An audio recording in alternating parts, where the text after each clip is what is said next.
this video, I'm going to be going over a few announcements for week 8 of the course, as well as briefly discussing what content we're going to be covering. And that content this week is going to be XML, or the Extensible Markup Language. This isn't something that's covered in your textbook. Instead, we're going to be covering it through some video tutorials, as well as some tutorial slides. So let's talk about the content this week. And this is my suggested path for the content. You can do it a different way, but this is what I had in mind when I designed it. So first, there's some XML and XSD tutorial slides.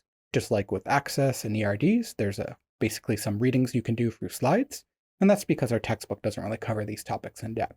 So instead, I'd recommend starting with those slides, and then moving on to the tutorial videos. The first one's going to be an example of how to go from some data to an XML document, and then we're going to talk about how to create a schema for that document. A schema is basically a blueprint for the document that describes exactly what kind of data it can contain, and some of the rules and restrictions on that data.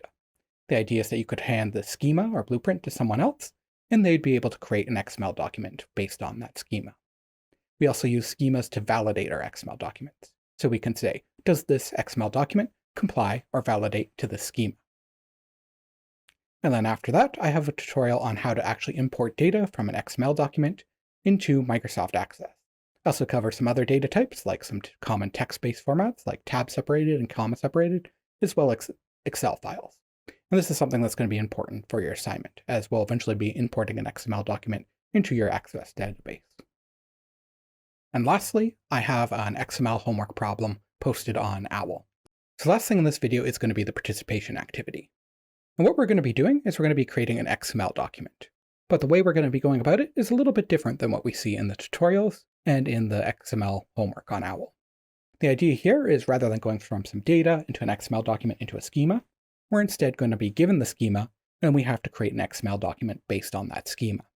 This is an important skill to have because one, it tells you or teaches you how to read schemas, and the second one is because this is something you'd probably do in real life if you're handling XML.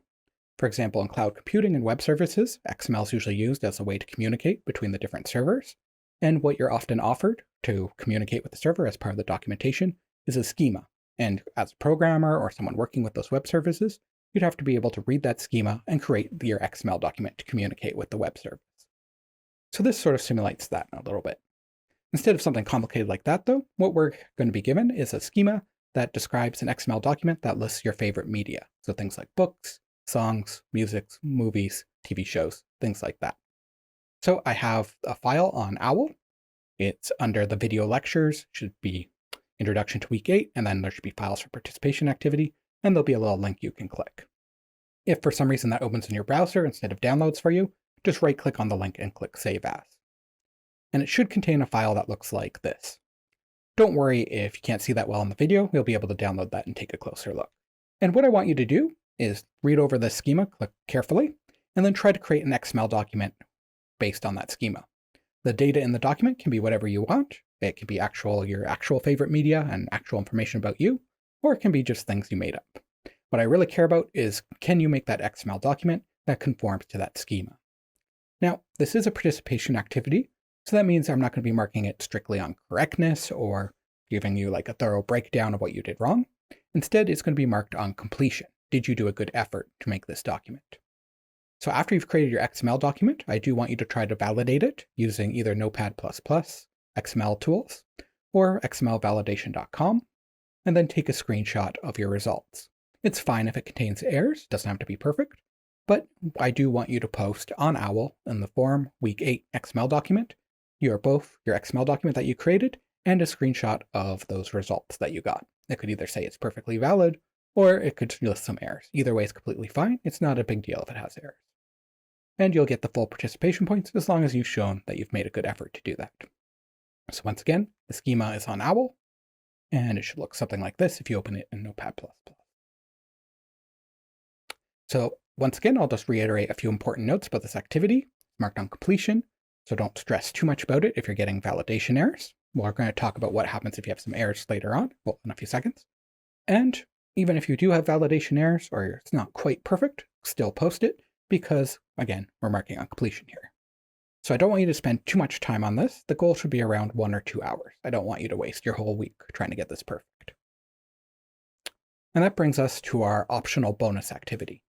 So because, as I mentioned, you could be posting your solution with some errors in it, as a bonus, if you're really familiar with XML and you've been following along with the tutorials and things, you can help your other students that have errors in their documents.